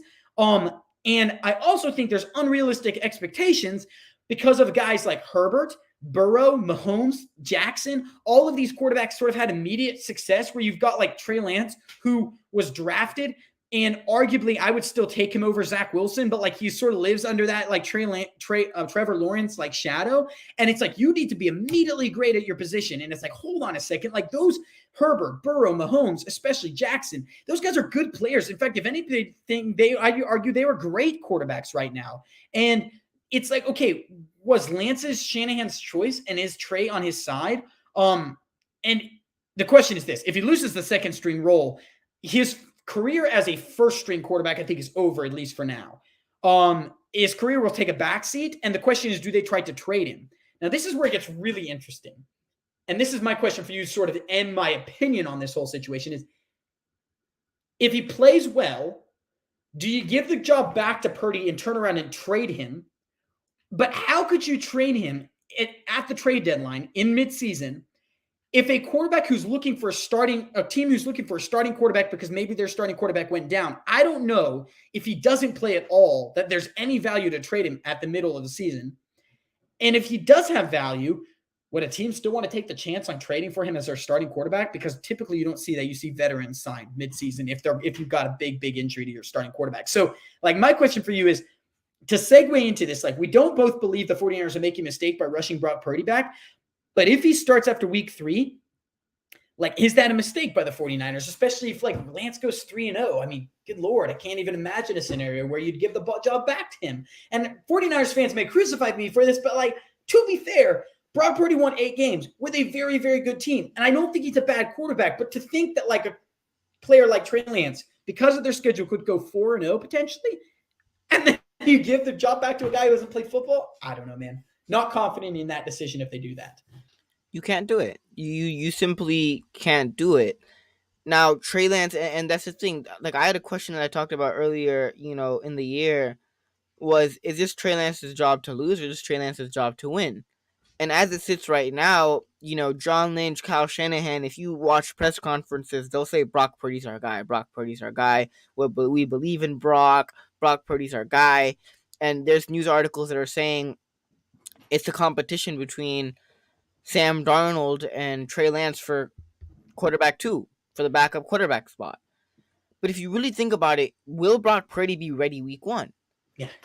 And that's the thing. Now, and when I answered this question a couple of months ago, is it Trey Lance's job to lose or is it Trey Lance's job to win? In a way, it is Trey Lance's job to win because he has a prime opportunity, because I personally, in my humble opinion, do not believe that Brock Purdy will be ready the first couple of weeks of the season.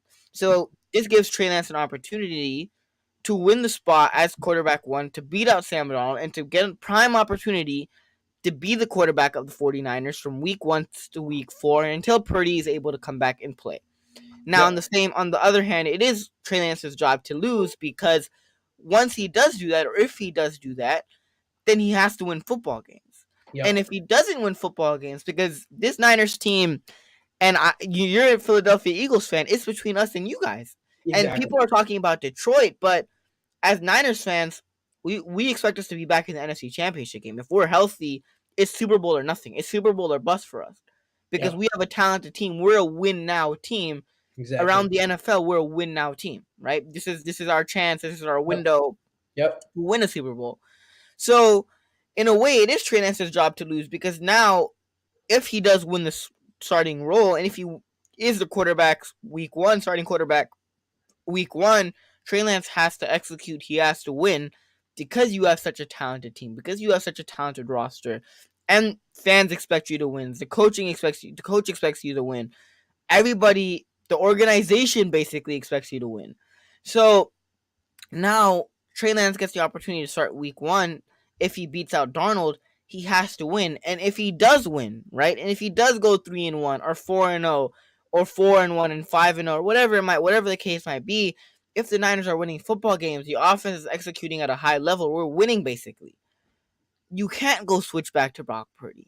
Now, at the same time, I wouldn't trade Brock Purdy, because if Trey Lance does potentially get hurt, or Sam Darnold gets hurt, or whatever the case might be, you have a guy that I trust to come in and that can win me football games. So if Brock Purdy, hypothetically, in a parallel universe, is a starting quarterback week 1 and he gets hurt, I would love to have Trey Lance come off the bench because I think Trey Lance is a serviceable quarterback to the point where you can win football games with Trey Lance. I also believe the same thing in Sam Darnold. I don't Yep. think Sam Darnold with the 49ers is going to be a superstar or a pro bowler, but I think if, the first two guys get hurt or these guys get hurt, Sam Darnold can come in and win football games with us under Yeah, center. exactly. Right? So I wouldn't trade any of these guys this season. But at the same time, when looking at this Trey Lance thing, he has to also be successful because if he isn't, it'll Yeah. be so easy to give the job right back to Brock Purdy. But the thing is, if Trey Lance is winning, you just simply can't give the job back to Brock Purdy. And it kind of brings me, and I make this little parallel. It's kind of with the Tua Tagovailoa and Ryan Fitzpatrick with the Miami Dolphins. It's that Yep.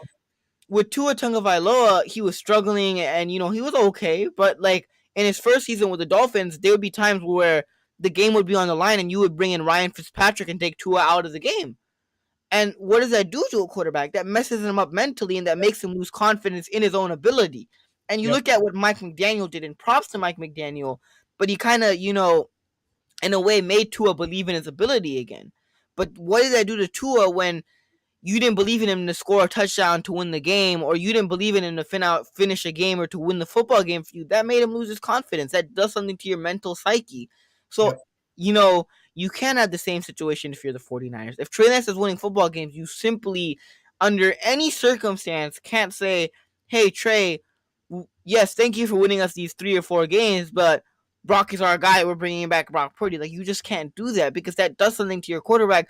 And what that really tells you as a quarterback is that if I was Trey Lance and they took me out, I'd be like, yo, you guys either don't want me here or you guys just don't believe in me. And even if you guys don't believe in me, what that's telling me is I'm not your guy. Yeah, And you just exactly. can't do that, right? You just simply can't do that. And if Trey Lance is winning football games and you take him out, that causes a divide in the locker room as well. Because if there's people that like Trey Lance and we're winning football games, it causes a divide in the locker room. So no, under any circumstance, you can't take out Trey Lance if he's winning. If he's losing and this team is struggling, yes, you can bring back Brock Purdy. But at the same time, regardless, I think you have to keep all 3 quarterbacks on the roster, especially when you're looking at the Snyder's team that constantly deals with injuries at the quarterback position, whatever position it might be. I would love to have all 3 guys on the roster just in case any one of these guys gets hurt. So no, we're not trading any of these guys, but I definitely would love to see Trey Lance get the opportunity. Well, and I think that like his career is not over. I think his potential career as a first string quarterback is over for at least a little while if he doesn't get this second string position. My whole thing and sort of my opinion with this is they have some big decisions to make because if Trey Lance actually plays a substantial amount of games, if not all of them this year, because he's just good, then they have to decide, okay, do you exercise the 5th-year option with him? Because next year is the deadline. And so, of course, I would expect if he starts the whole season for them to do that. If they don't, if he doesn't start the whole season, you got to somehow find a way to trade him next year because the closer you get a free agency, no team's going to want to trade for him. So I don't think there's an in-season trade avenue for the 49ers. I think it's really, really difficult in to imagine a in-season trade. However, the 49ers do have good news. They do have a first-round pick next year. So, like, they don't have to worry about trying to get a first-round pick because they finally have one next year. But the one caveat to all of this is that schedule is really, really conducive. And I would say for the most part, their division is relatively conducive for them to be dominant this year. And so, like, in all seriousness, this is a team that the teams that are difficult that they're playing are the Eagles, the Ravens, the Jags, the Bengals, and the Cowboys. Those are 5 teams. I would say they at least win 3 of those teams. And then, okay, maybe you lose once to the Seahawks. 4 games, maybe 3 or 4 games they lose this year. Like, I think there's an avenue for this team to be a 12-plus win team. But it's so odd that I can't even believe I'm saying this. And, of course, 49ers fans probably get mad. I don't know if the way that this team is now I have real worries about their O-line, so I'm going to say this. Throw all your worries about the O-line right now. With how talented this offense is and the defense, I think there's a real chance that they could actually win. And, of course, this is a very bold take. And I'm going to snippet this. I'm going to put this in a YouTube short. I think there's a real chance they could win 12 games with 3 different starting quarterbacks next year. And it's just because, like, I don't think Brock Purdy, you put him into any other team, I don't think he's an 8 straight win game player. I don't think you put Trey Lance with the injury history into any other team. Now, maybe the Eagles because of a better O-line, but like all of the Shanahan is a really, in my opinion, Shanahan is probably one of the biggest offensive geniuses. I don't know if that makes him a good head coach. Maybe he's just a better offensive coordinator. Really remains to be seen on how long his career with the 49ers are. If they don't make a Super Bowl, I think they would consider that coaching hire like really disappointing. But the dude has been, besides that one off year where you guys netted a top pick, he's been tremendously successful as a head coach. And especially to fill the shoes of a guy like Jim Harbaugh, who brought you guys to a Super Bowl, who had many good years as well. Like that was a big shoes to walk into after the whole Chip Kelly debacle. Because of course, Chip Kelly, we can sort of erase that from the 49ers coaching history, and same with the Eagles. We both have somebody we can hate for once, that are, we both probably can agree on. But yeah, this is a really loaded topic because of the Brock Purdy situation. I don't see either you or I even batting an eye on this topic if Brock Purdy doesn't do what he's doing. And I know that sounds really stupid, but the truth is, if Brock Purdy doesn't win 8 straight games, and let's say they still make the playoffs, but he doesn't win 8 straight games, and let's say everything else goes as is, I don't even think we question this. We say, no, this is Trey Lance's job, right? And yeah, it's crazy to even think about that, but the 49ers literally had an avenue for Jimmy Garoppolo to play in the Super Bowl if they were to progress. That's how this team was out. It just blows my mind. And then you now go from Jimmy Garoppolo and you substitute Sam Darnold in there. And I know a lot of Jimmy played well up until that elbow injury, and I think there were some confidence issues there with him. But I don't really see the drop off too much between Sam Darnold and Jimmy Garoppolo, because if you look at the Panthers roster last year, it was absolute trash.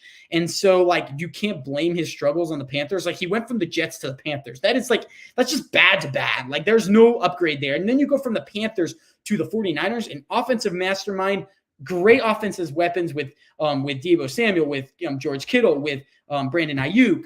You can add more players to that. Christian McCaffrey. And then you have defensive players now Javon Hargrave. You've got a great linebacker duo. I'd say there's still some issues at corner, but still you've got great first and second level on your defense. Any quarterback's going to be good. So is it a bold take for me to say that they could actually win games with all 3 starting quarterbacks? I would say maybe it's bold, but not really. So, yeah. I will say, since we're talking, this is a little bit off topic, but I mean, damn, Howie Roseman, he's been cooking. That's the thing, man. I was like, damn, these Eagles, J.J. Arcega-Whiteside, Jalen Reagor. I'm like, yes, the Eagles, Howie Roseman, how does he still have a job? And then all of a sudden, he flipped a switch, and he's been, the best general manager in football. It's been, the moves that he's been making are next level. AJ Brown trade, he got rid of Miles Sanders and he brought in 3 backs that have I think less than a cap hit than Miles Sanders. That's mean, Howie Roseman is cooking right now. Damn, Howie, he almost revamped the Eagles in a way, because he's making all these bad decisions. But that's the thing though. Imagine if Howie drafted and made the right decisions the first time. If he drafted DK Metcalf, if he drafted Justin Jefferson, if he'd made the right decisions on top of what he's already doing now, this team would be even more scary. Exactly. And 2 years ago, no one wanted this Eagles head coaching job because it was just trash. And this year, he swapped out Javon Hargrave for the D-line, Jalen Carter. Davis.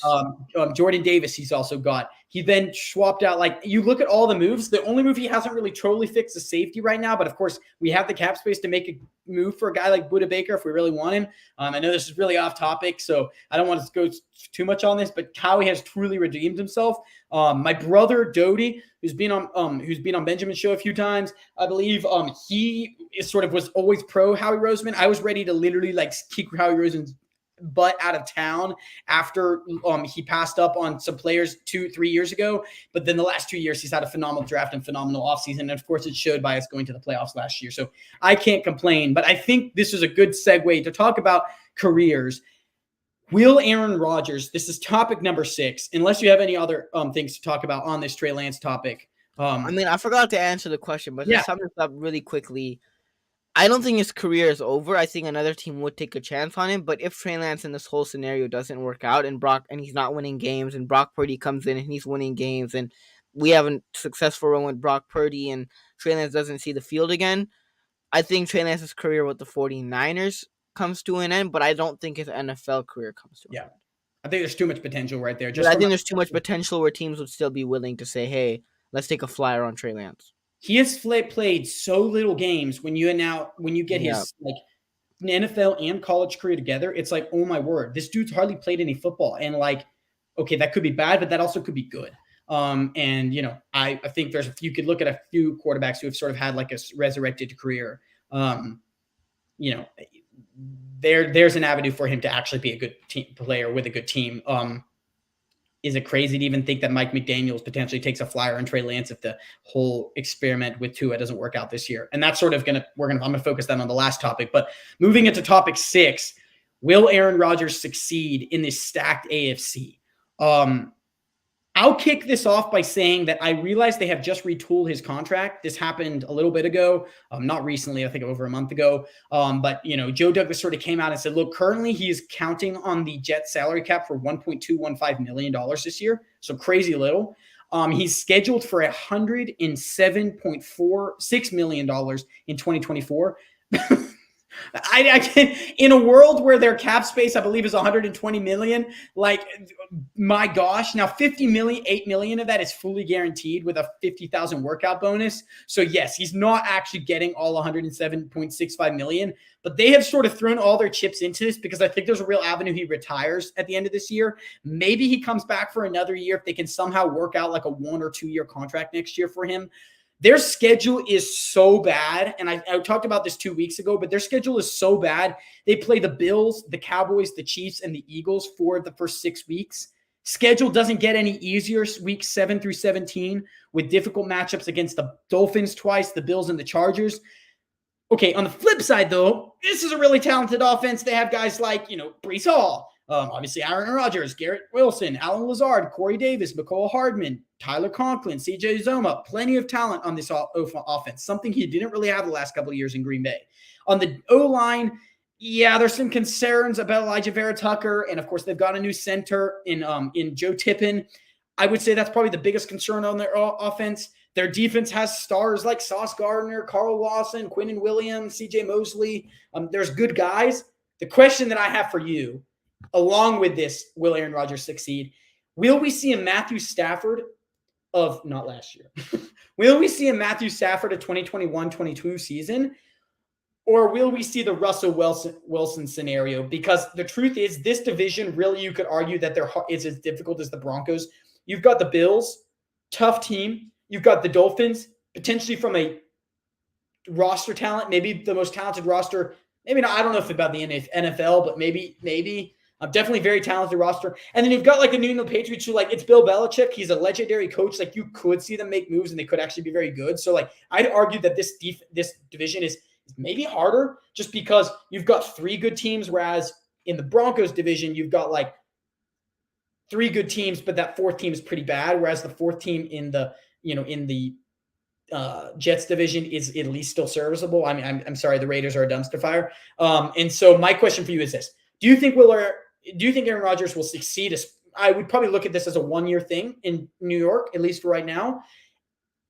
And is this a Matthew Stafford or Russell Wilson scenario? What's your thoughts on that? I don't think it's neither. I don't think it's a Matthew Stafford scenario, or I don't think it's a Russell Wilson scenario. And this might be a hot take, but I think the Jets stay the same. I think they might win maybe 1 or 2 more games, maybe at most, but I think the Jets are still middle of the pack.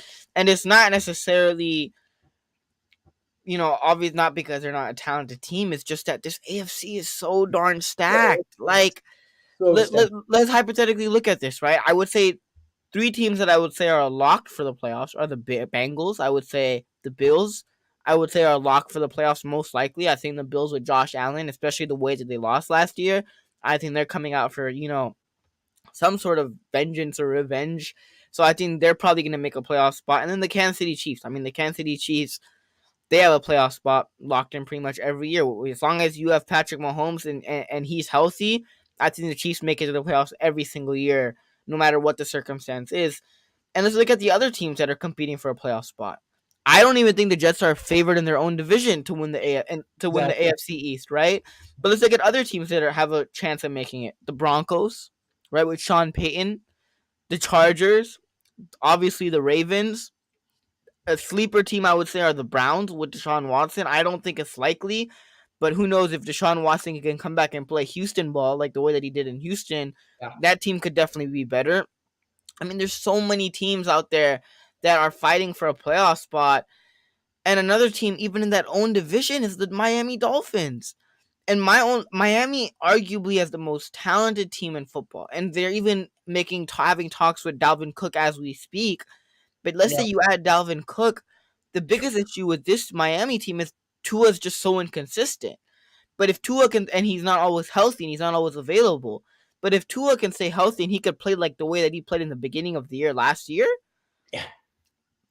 I Yep. mean, you You're could not wrong. arguably say the Jets are the third best team in their division, Yep. That's crazy. right? So it's not necessarily that I don't think Aaron Rodgers is a good quarterback or that this team is not talented. It's just that when you're playing in the AFC that's just so darn stacked and you're not even the first best team or even necessarily the guaranteed second best team in your division and you play and you play in the AFC, I just don't know if they'll be able to get it done. I don't even know if they'll be able to make it to the playoffs. Right. I think the Jets honestly stay where they were last year. Maybe what 9-7, 10-7 maybe.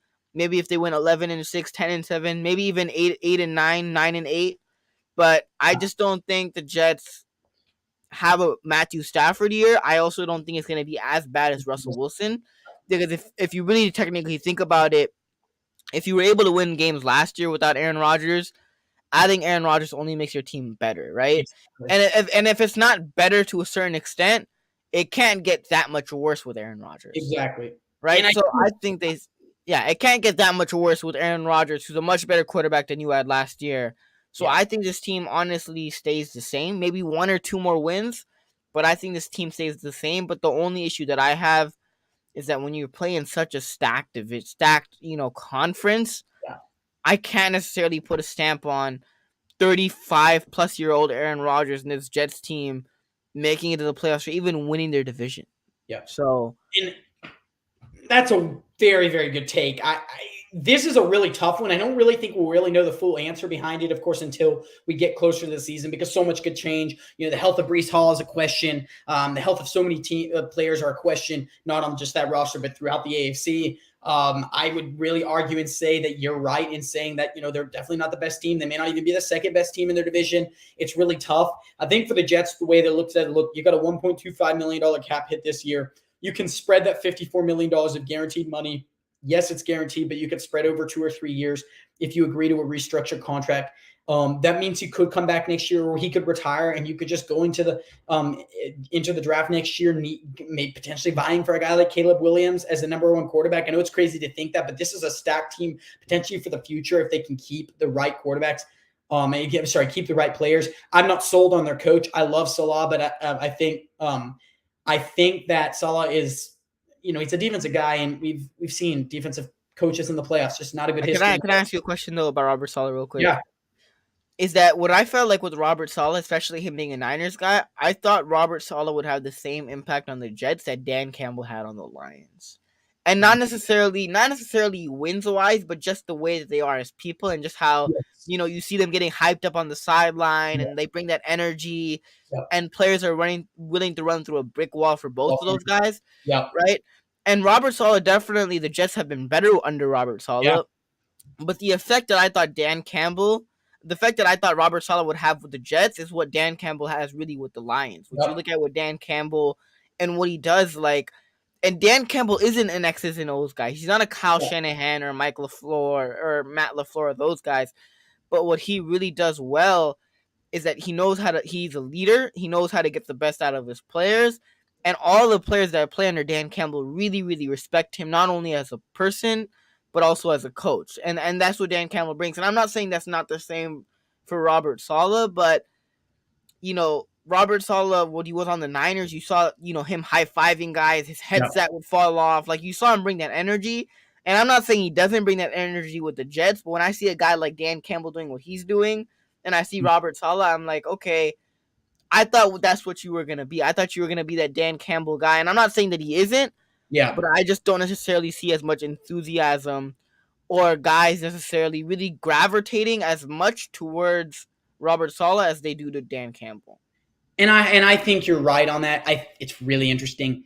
I really want to know behind the psyche on who sort of made the decision to go get Aaron Rodgers, because I feel like this was a team that was very young and probably didn't want to admit that the Zach Wilson pick was a mistake. Now, really, in hindsight, if you look at Zach Wilson and Trey Lance, like I would say I would still pick Trey Lance over him, which is crazy because he's not been healthy. But I just think I just don't like Zach Wilson. But neither of those two quarterbacks were very good. And of course, it's crazy to think this right now, but Mac Jones has had a better career than both of those guys. So then you could argue, okay, well, like you can't really play the game of like what ifs, because none of these quarterbacks have really been as good as anyone really wanted them to be, outside of Trevor Lawrence, who seems like he's gotten a trajectory to be a good quarterback.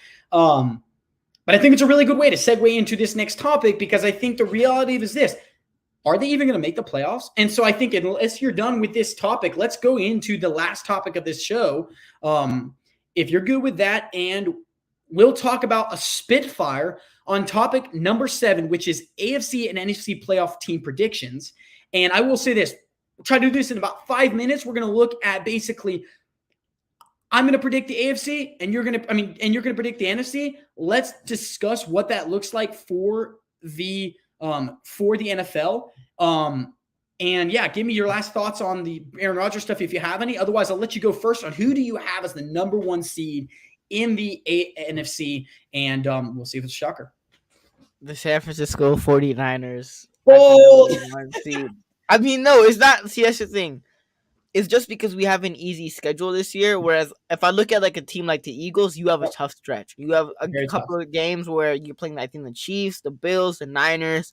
I mean, you have a tough stretch. Exactly. So for that reason only in particular, I don't think the Eagles necessarily are a worser, and that's not proper English, the worser team than the Niners. But I think because they have some tougher games on the schedule and they have some tough stretches in the schedule, I think for that reason alone, and because the Niners have a relatively easy schedule outside of the game that we obviously play you guys and maybe the Ravens game, yeah, I think for that reason only, I think the Niners probably end up with the number 1 seed. And I will say that it's not as bold as really a lot of people would think. This is really going to be a year where is Jalen Hurts going to take that next step, like franchise quarterback. And also if our guys stay healthy, that's also another thing. And that's the thing, because I think it all triggers on like, what's your quarterback situation look like? But if I looked at it on paper, I think that yes, this team is capable of winning many games. I'll say this: Jalen Hurts is going to actually have to win more than 50% of those games in order to compete for the number 1 seed when it comes to those hard games. Like their stretches, like Kansas City, it goes like this: Dallas, Kansas City, San Francisco, Kansas City, Bills, San Francisco, and then Seattle, and then Dallas. Like that, it's almost an unfair stretch. They play 10 playoff teams next year. It's unreal. I have for my first team in the AFC, the Kansas City Chiefs, and it's sort of the number 1 thing for me. Like I would pick another team, and I'll get to that when we start talking about 2nd, 3rd, and 4th seed. But the truth is, they have a middle of the road schedule ranked 16th, which is sort of unheard of for a team that won first in their division. Their schedule is broken up where they only have a few stretches where it's like Dolphins and Eagles, Bengals and Chargers, and Jets and Jags. Like those aren't like they're not like the Eagles have like 5 straight games or 6 straight games of really hard teams. That's who I have as number 1. Who do you have as number 2 in the NFC? The Philadelphia Eagles. Understandable. Yep. I mean, they're a super talented team, have a great offensive line, great defensive line. I mean, I'll and this might be a hot take, but in terms of just roster-wise, the Eagles have a better roster than the 49ers. But like I said, in terms of just like cornerback position, the depth that they have, I mean, unreal. I mean, the only core, like I might be missing some, but I feel like we have a better tight end. We have a better linebacker core than you guys have, but definitely linebacker. In terms of like, Jalen Hurts, who I think is a phenomenal quarterback. I'm a huge believer in Jalen Hurts and the weapons that you guys have on offense, your defense, your cornerbacks. I mean, the Eagles have a super talented team.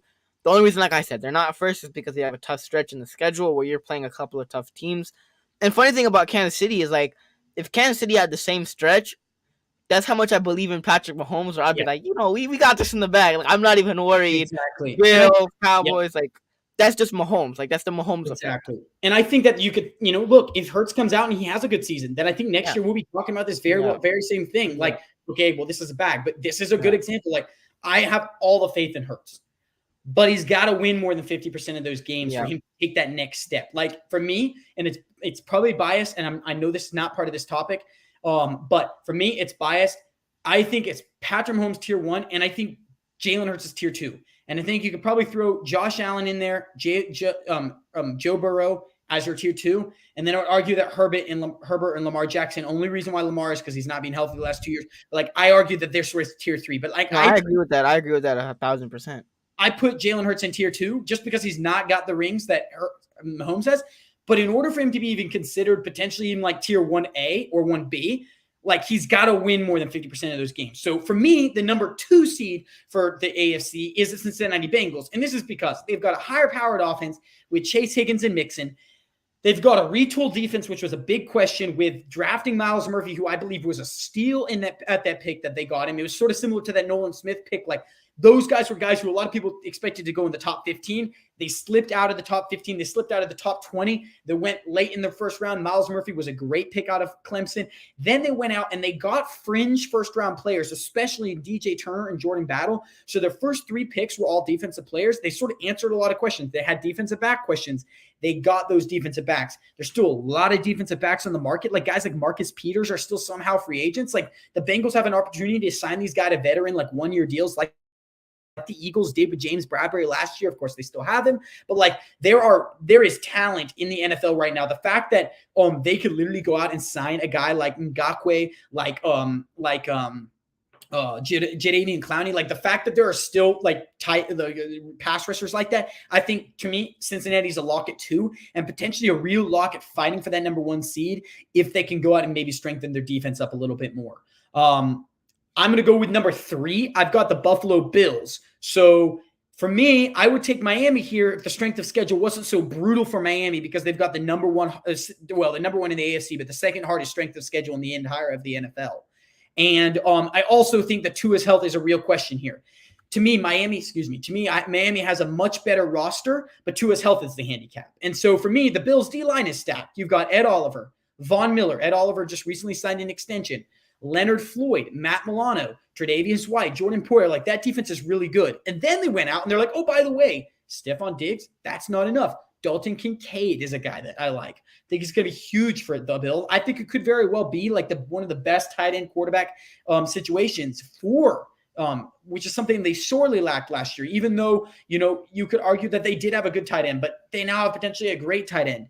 And then they go and they get a guy like Osiris Torrance, who I believe really was a first-round pick as a guard. Very, very good player out of Florida. That's who I have at 3rd seed. And I would say for a Spitfire, who do you have at 3rd seed? Because I feel like those first 3 really all could compete for number 1, but they're all sort of locked. Whereas this 3rd seed, in my opinion, for the NFC may be a little more difficult. So who do you have? See, for 3rd seed, I'm between, and this might be a shocker, I'm between. Wait, okay, never mind. I forgot the Lions were in the NFC South, but the Lions, man, I'm between the Lions and the Vikings. I was about to say the Bears, but then I was like, wait, the Lions are in this division. Yeah. So I'm between the Lions and the Vikings, but I'm going to say the Vikings. And now the only reason I'm going to say the Vikings is, yes, Jared Goff had that great stretch late in the season, but I liked what I saw from Kevin McConnell last year. I felt like it was a much better football team. Now, the only thing is Kirk Cousins' inconsistency in primetime games and playoff games, but I've seen this team do it before, and I've seen this team do it time and time again, where they make it to the playoffs. Now, obviously, they get bounced either in the first round or second round, but they've shown me consistency, and I like what I saw from Kevin McConnell last year. You drafted Jordan Addison, so I'm going to go with the Vikings at number 3. It's just a safe pick, right? For me, it's a safe pick. I love the Lions. I'm a huge believer in the Lions. I want them to be successful. I feel bad for their fan base, but it's just not the safe pick. Like, it's a team that is super talented, but you just don't know with that team if it'll all come together. So for that reason alone, I'm going to go with the Vikings, but don't sleep on the Lions. The Lions could win this division, and they honestly could make a playoff push this year. They really could. I think they've done a lot to surround their team with surround their core players with a good team. I think the really interesting part here, and this is where I'll say, and I'll stop on this because I don't want to hate on the NFC. My favorite team is in the gosh dang it, NFC. Sorry, but the fact that we have the Vikings at number 3 and then the Bills at number 3 just shows you how stacked the NFC is. Like, if you put, I know the Vikings beat the wait. Did the Bills beat the Vikings? Or Vikings beat the Bills last year? I can't. No, the Vikings beat the Bills on that like miraculous Justin Jefferson. But like, I'm sorry. I would take the Bills right now from a talent standpoint, like probably 8 out of 10 times over the Vikings. So now I've got things taper off a little bit, to be fair, but I've got fourth seed because it's got to be a division winner. I probably wouldn't typically pick them here, but I've got fourth seed as the Jacksonville Jaguars. I think they made a playoff push last year. They get Calvin Ridley back. They've got a good young quarterback and a head coach that have a good rapport. That's important. You've got Calvin Ridley joining Christian Kirk and Travis Etienne. That's a pretty good core of young players. The only question is their own line going to be an issue with Cam Robinson suspended? I know they got Anton Henderson, who we sort of suspect immediately plugging in play, but it's a real bummer that they had to invest in a guy like Anton Henderson, where they probably would have gone out and gotten a different player had Cam Robinson not been suspended. This is an interesting one. I think Jacksonville's sort of a lock for this division unless Tennessee does something crazy from a trade over the next couple of weeks. I think Jacksonville, to me, I don't know if this is even close. I sort of was talking about this with the Camper Report a couple of weeks back. Like, I almost want to say that I hate to say this because he's a good coach, but like somehow Vrabel's still getting the green pass. I don't know if it's because the team just doesn't want to admit their mistakes, but like if he doesn't make the playoffs this year, do you seriously start thinking that there's a life without Vrabel? Because everyone looks at him as this like great coach, but like, okay, what have they done? This is a team that, yes, I get it. They were very close to going to the Super Bowl a couple years ago, but like they've not done anything since then. So, I don't necessarily. That's the thing, though. I don't necessarily think that's Vrabel's fault. I just think, the organization and management, what they've done with that team, is just it's a flawed team, right? And it's not necessarily Vrabel's fault. It just the recipe that they have of winning football games is utilizing Derrick Henry, running with him 30 times. Ryan Tannehill is average at best, right? And he obviously doesn't show up in the postseason. I mean, their recipe for success isn't necessarily. I don't know how to explain it, but like it's not necessarily something that you can depend on to be successful in the postseason or for you to end up being a Super Bowl champion. Like, because when you have an average quarterback, right, and you have Derrick Henry, who kind of gets worn out near the end of the season, kind of has been dealing with injuries at a certain point, and like when you look at the Tennessee Titans and they've been first seed or they've been successful, you know what to do when you playing the Titans to stop Derrick Henry. Because if you need Ryan Tannehill to throw the football, 9 times out of 10, I'd rather have him throw the football than have Derrick Henry, stiff-arming my DBs and scoring touchdowns. So the biggest thing is if you limit Derrick Henry, that whole offense is just mediocre. Yeah. And that defense, I mean, it has some good guys like Justin Simmons, Kevin Byard, but even that defense is okay at best. So I don't necessarily think that's Mike Vrabel's fault, but some of the moves that you've made, like getting rid of A.J. Brown, keeping Ryan Tannehill as your guy, Derrick Henry, who's a phenomenal player when healthy, but that can't simply be your only recipe for success. Yeah, and I think that, I will say this, he's probably going to get the fault. And that's typically how head coaches or happens to head coaches, because the organization's never going to admit that their general manager probably did one of the worst mistakes in getting rid of, I would almost argue to say top 3 receiver in the NFL, maybe top 5, definitely. So, I think that's you hit it on the head. Like, it's not Vrabel's fault, but he's probably going to catch the complaint for it. Now, I'm going to say this. Spitfire, you tell me what 5, 6, and 7 is. We're at an hour and 45 minutes. This has been a loaded conversation. Who do you have at 5, 6, and 7? And I'll give you my 5, 6, and 7 for the AFC. Give me the Saints. Okay. Wow. Okay. Got it. Wow. Yep. Division winner. I would say the Saints. And that's only primarily because you have Derek Carr. So I would probably say the Saints, right? Oh, yeah, I forgot. Give me 4. Yeah. Give me 4, 5, 6, and 7. I mean 4. 4 is the Saints. 4 is the Saints. Yep. Because division winner, I think. Yeah. So Saints at number 4. I would say 5 are the Dallas Cowboys. That would they get in there. They get in there every year. I mean, I would be shocked if they didn't. Dallas Cowboys get in at number 5. Number 6, I gotta go with the Lions. I think the Lions make it to the playoffs this year. I think it would honestly be wrong not to pick them to make it to the playoffs. I think the Lions make it at number 6. And then I'm looking at the NFC right now. Number 7, I'm gonna go with. I'm between the Seahawks and the Bears, but I'm gonna go with the Seahawks. It would honestly be wrong not to pick the Seahawks. So, assuming you've got your 7. You've got at number 1, the 49ers getting a bye. 2 plays 7. Eagles play Seahawks. I love that. That's a good performance. That'll be a great game. 3 plays 6, and the Vikings playing the Lions. There's a real chance Lions actually do make the push, like you said. And, of course, then 4 plays 5, which would be the Cowboys playing the Saints at home. I think the only difference that I would have over those 4 teams with B, the Saints. I really think the Panthers actually have a chance at being a flyer, depending on. They're still a very young team, but that coaching staff is potentially generational. I mean, they've got a really good coaching staff. Bryce Young. The real question is, he looks really good. Yeah. I'm curious to see. I think Baker Mayfield falls into about the best position he could. That's a one division. There's not a clear quarterback. They all not Spencer Rattler. I can't think of his name. I keep forgetting the Falcons quarterback's name, but there's Heineke. Desmond Ridder. Desmond Ridder.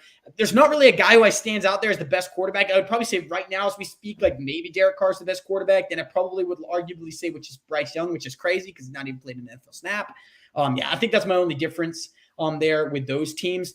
For me, 5, 6, and 7, because I actually already listed 4 as the Jaguars. I've got Baltimore at the 5th seed. I think Lamar staying healthy is a really key thing here. I think Baltimore would probably jump ahead of Cincinnati if I didn't have confidence. Lamar has played 24 of 35 possible games, including the playoffs loss this last year over the last 2 seasons. There's no denying that they have talent there, and Zay Flowers and Odell Beckham, who they brought in to pair with Andrews, Dobbins, and Bateman. They also have the 21st easiest schedule. So, yes, I think there's an avenue for them to win a lot of games, and I think that they're going to get the 5th seed. The 6th seed is really strange here. I can't even believe I'm saying this, because it's a similar situation. I've got the Miami Dolphins. This team's talent is unreal with Mostert, Tyreek Hill, Jalen Waddle, Jalen Ramsey, Xavier Howard, Bradley Chubb. The question that I have is, will the O-line be better? Because injuries and inconsistencies have plagued them, and that's led to Tua being healthy, which is the real issue here. They have the second toughest schedule, and if they miss the playoffs, is McDaniels unfairly fired, or do they try to give him another chance with a new quarterback? Because presumably, I believe if they miss the playoffs, it's going to be because Tua is not healthy. But the thing is, this is another situation. I'd probably put them ahead of the Bills if Tua can stay healthy. Same with Lamar, ahead of the Bengals. And then for the 7th seed, this is the coveted seed. This is the way that I sort of would say finishing this episode off for me. It's like potential candidates here. And I can't even believe saying this, because when you look at the 7th seed for the NFC, there's 2 or 3 teams. For here, there's 6 teams potentially. Jets, Titans, if they can turn things around. Because, of course, they do have a new quarterback. Potentially they could potentially take over for Tannehill. The Steelers, okay, it's Kenny Pickett going to take the jump. The Broncos, the Chargers, and that's not even saying the people like the Browns, you throw them in there. Right? So that's 6 teams right there. I'm going to say this, and this is maybe bold, maybe not. I think you probably would agree with me now after hearing us talk a little bit more. I've got the Broncos making the 7th seed, and here's the why. This is going to be barely beating out their rival in the Chargers, and it's because they have a slightly easier schedule the way it lays out. They also still have talent on this team. I think everyone focuses on Russell Wilson, but they still have Jerry Jeudy, Cortland Sutton, and then, of course, they've got their, Javonte Williams.